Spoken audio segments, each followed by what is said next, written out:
pemirsa, sebelum saya menyampaikan firman Tuhan, saya akan menyanyikan sebuah pujian bagi kemuliaan nama Tuhan dan menjadi berkat pula bagi saudara-saudara sekalian.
Salam saudara pemirsa, selamat berjumpa kembali dengan kami dalam program Berita Pengharapan. Saudara pemirsa, ingat satu hal hari ini. Ingat baik-baik bahwa mujizat itu terjadi karena ada dua belah pihak yang sama-sama beriman. Maka terjadilah mujizat Tuhan. Itu renungan kita pada hari ini, dan sebelumnya mari kita berdoa. Bapa, dalam nama Yesus, mari Tuhan hadir di tengah-tengah kami, lawat seluruh jemaat hari ini. Kami berdoa supaya Tuhan menolong jemaat, menolong pemirsa yang menyaksikan program ini, supaya kalau kami perlu mujizat Tuhan, kami sadar bahwa kami perlu hamba Tuhan dan kami sendiri perlu beriman sungguh-sungguh kepada Tuhan. Terima kasih Bapa di surga, terpujilah nama-Mu. Dalam nama Yesus kami berdoa dan bersyukur. Haleluya. Amin. Saudara pemirsa, mari kita merenungkan firman Tuhan dari Perjanjian Baru. Perjanjian Baru, Injil Markus pasal 6. Injil Markus pasal 6 ayat yang kelima. Demikian bunyi firman Tuhan. Ia tidak dapat mengadakan satu mujizat pun di sana, kecuali menyembuhkan beberapa orang yang sakit dengan meletakkan tangannya atas mereka. Amin. Di mana ini terjadi, saudara sekalian? Di Nazaret. Di mana-mana Yesus melayani orang, terjadi mujizat yang luar biasa. Kenapa begitu? Karena tadi saya katakan, pihak Yesus ada kuasa dan urapan. Dia anak Allah, tetapi dia juga manusia yang perlu urapan dari Allah sendiri dan kuasa Roh Kudus. Kita ingat waktu dia dibaptis untuk memulai pelayanannya. Apa kata firman Tuhan? Waktu dia dibaptis, dia keluar dari air, kemudian datang burung merpati, Roh Kudus, hingga padanya. Dan kemudian Allah Bapa di surga berfirman bahwa inilah anakku yang kukasihi, aku padanya lah aku berkenan. Jadi, saudara sekalian, Yesus memang penuh urapan Roh Kudus untuk dapat melayani dan melakukan mujizat Tuhan. Tetapi dari pihak orang lain itu juga begitu, saudara sekalian. Ya, mereka perlu beriman. Begitu juga kalau saudara sekalian didoakan oleh hamba Tuhan. Sama persis. Jangan pernah menganggap bahwa hamba Tuhan itu kayak dukun yang instan. Seperti apapun keadaan kita, dia bisa sembuhkan atau pulihkan atau angkat hidup kita. Tidak, saudara sekalian. Kita juga perlu beriman. Itu sebabnya ketika saya mendoakan orang yang sudah koma, biasanya saya panggil keluarganya. Kalau dia orang tua, saya katakan, mana anak-anaknya? Ada anak-anaknya di sini? Kalau dia laki-laki, saya katakan, mana istrinya? Mereka bilang, oh istrinya sudah meninggal. Kalau begitu saudaranya mana ke sini? Saya minta supaya kami semua mengucapkan kata-kata apa? Saya percaya bahwa Tuhan Yesus berkuasa untuk menyembuhkan saudara saya ini. Sehingga ada kesepakatan kita, bukan hanya hamba Tuhan, tapi juga keluarga terdekat. Kalau dia sudah koma, kalau dia masih bisa ngomong, ya dia sendiri ajak ngomong. Mengakui bahwa Tuhan, saya percaya bahwa Tuhan Yesus berkuasa menyembuhkan saya. Di sini saudara sekalian, coba saudara lihat di sini. Di sini berbeda dengan teks yang lain dimanapun juga. Perhatikan ayat 3. Bukankah ia ini tukang kayu, anak Maria, saudara Yakobus, Yoses, Yudas, dan Simon? Dan bukankah saudara-saudaranya perempuan ada bersama-sama dengan kita? Lalu mereka kecewa dan menolak dia. Lah, masalah apa sih? Yesus itu tukang kayu. Bukankah dia jadi tukang kayu karena dia menghidupi adik-adiknya, saudara sekalian? Karena waktu dia umur 12 tahun, kemungkinan besar bahwa Yusuf itu sudah meninggal.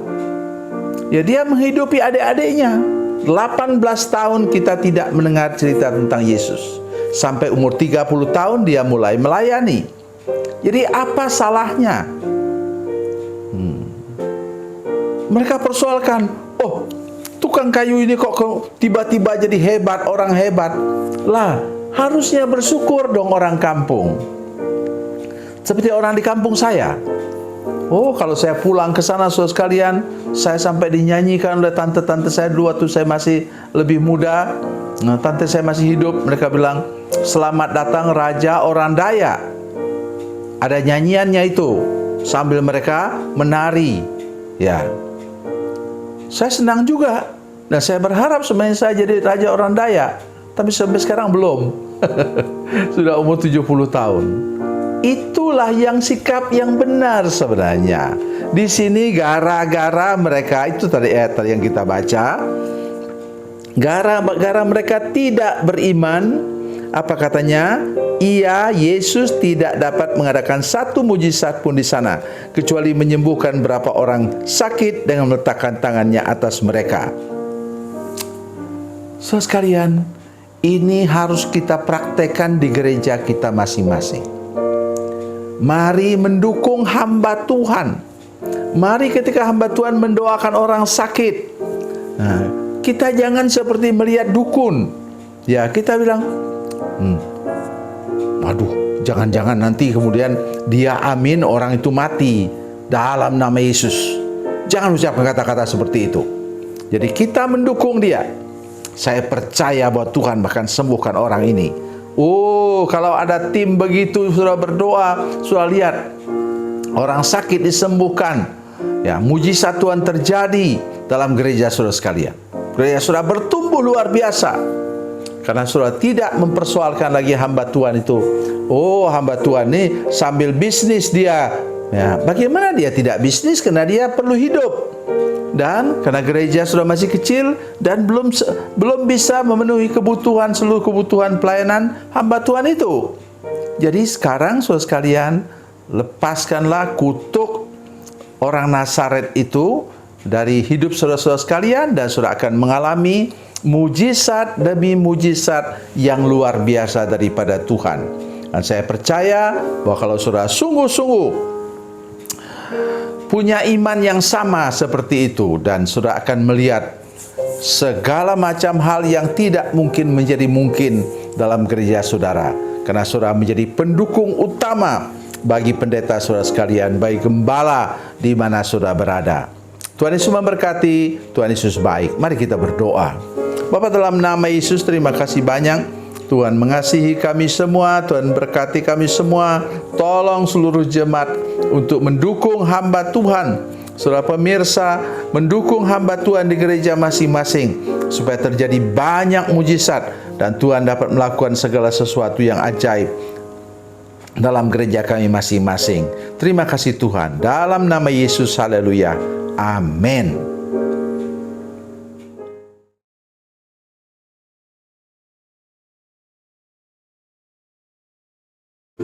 Salam saudara pemirsa, mengakhiri program ini, saya mohon kepada saudara-saudara pemirsa sekalian untuk bila saudara menyaksikan program ini melalui channel YouTube, maka tekan subscribe dan bunyikan lonceng. Dan bila saudara menyaksikan program ini melalui channel Facebook, maka tolong saudara-saudara sekalian tekan like dan juga komen. Dan demikian pula bila sudah menyaksikan program Makanan Bergizi hari ini yang tertulis, maka tekan yang sama juga, tekan like dan tekan komen. Dan tolong saudara-saudara sekalian untuk membagikan program ini, share program ini di channel saudara-saudara sekalian, supaya lebih banyak lagi orang diberkati melalui program ini. Tuhan Yesus memberkati, Tuhan Yesus baik.